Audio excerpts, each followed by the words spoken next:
بسم الله الرحمن الرحيم. معكم فادي ياسين. اليوم رح نتكلم عن جهاز مهم كثير في علم التكييف وهو الهيت ريكفري يونت. بس قبل لا نحكي عن هذا الجهاز لازم نعرف حقيقة علمية، انه علم التكييف لا يعنى فقط بتبريد المكان، وانما الهدف الاساسي منه هو راحة الانسان. كيف يعني راحة الانسان؟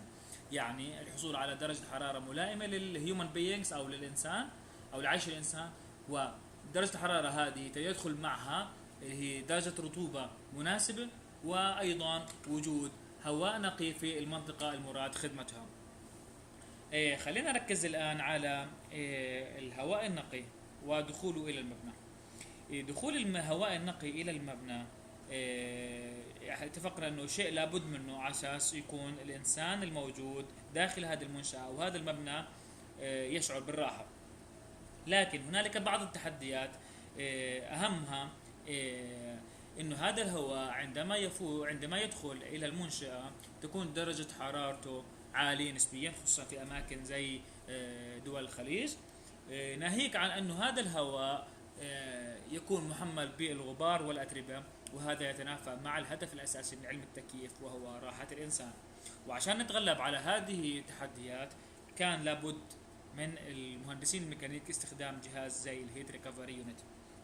هذا الهيت ريكفري يونت زي ما احنا شايفين هنا بالصورة بيتكون من مروحتين، مروحة اكزوست ومروحة سبلاي. المروحة الاكزوست هذه تقوم باخراج الهواء من اللي جاي من تواليتس ارياز واخراجه الى الخارج، وهذا هواء غير مرغوب فيه، غير مرغوب بوجوده داخل المبنى بسبب رائحته. ثاني شيء، لكن احد ميزات هذا الهواء وهو انه بارد نسبيا، درجة حرارته تقريبا من 28 ل 35 درجة مئوية. نستخدم برودة هذا الهواء في تبريد الهواء اللي داخل من برا.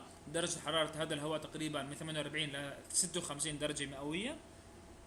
فبنستخدم هذا الهواء البارد في عمل تبادل حراري. هنا بنركز على كلمة تبادل حراري لأنه لا يتم مزج ما بين الهواء الخارج والهواء الداخل.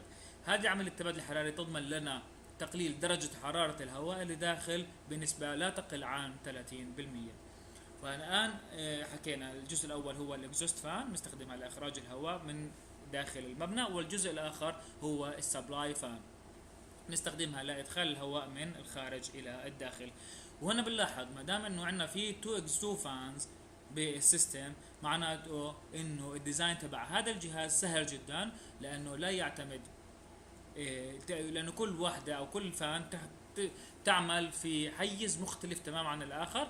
الرابط بيناتهم الوحيد هو هذا الهيت ريكفري يونت. فبالتالي يمكن تصميم أو اختيار أو حساب القيم الخاصة بالسبلاي فان بشكل منفصل تماما عن الاكزوست فان، وهذا يسهل على المصممين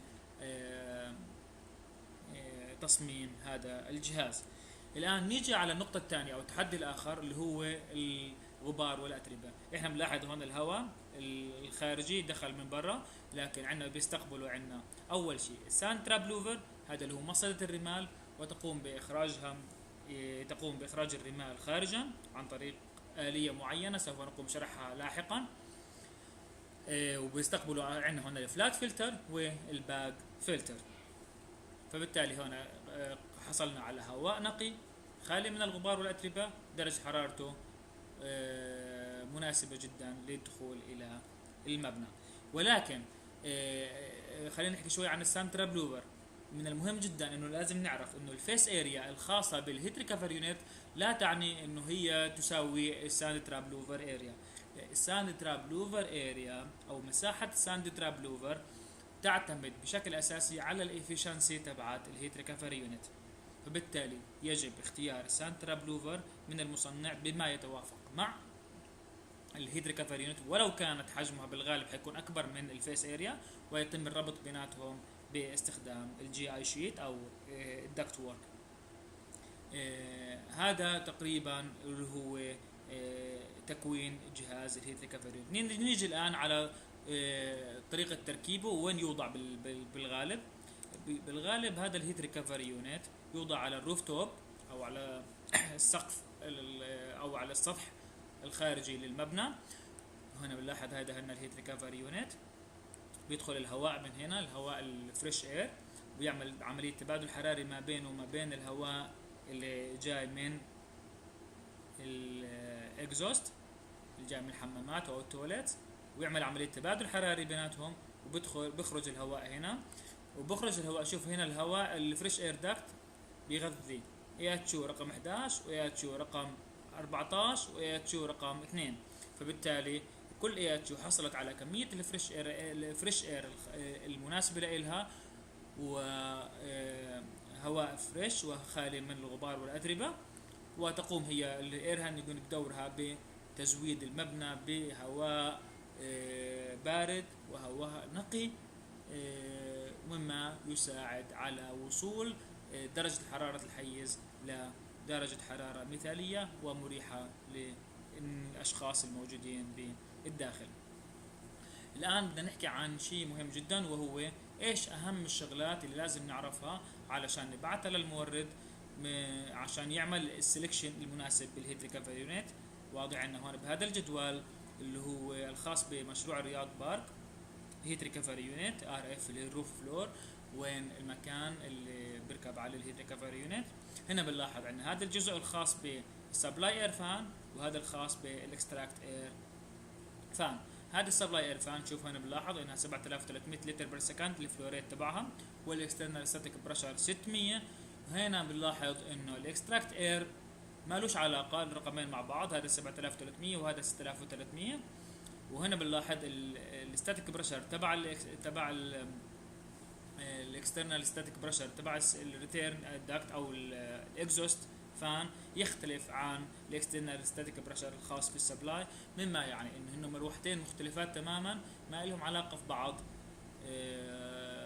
فبالتالي تسهل هون عمليه الديزاين. وطبعا احد اهم العوامل لاختيار هذه الماكينه اللي هي الكيلو واتس او الحمل الكهربائي الخاص في هذه الماكينه. نيجي شوي على بعض الادفانتجز والديس ادفانتجز لهذا الجهاز. طبعا اكيد احد اهم الادفانتجز او الميزات لهذا الجهاز هي الحصول على هواء نقي ومعالج.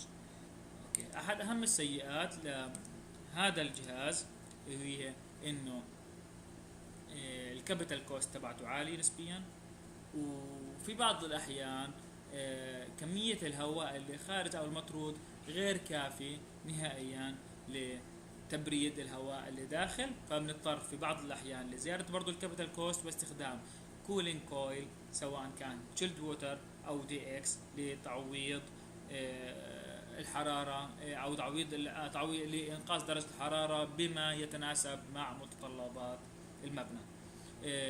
في تحت في الاتاشمنتس حتلاحظوا انه وضعت لكم مواصفات عامة للهيت ريكفري يونت، بتقدروا تتفرجوا عليها. واي سؤال او اي استفسار ممكن تراسلوني على الكومنتات بالاسفل او على الخاص، وان شاء الله رب العالمين بكون قادر انه ارد عليكم واجاوب على كل الاستفسارات. وكل الشكر والتقدير. يا ريت نعمل سبسكرايب عشان نستفيد، وشير عشان نفيد غيرنا. كل الشكر والتقدير.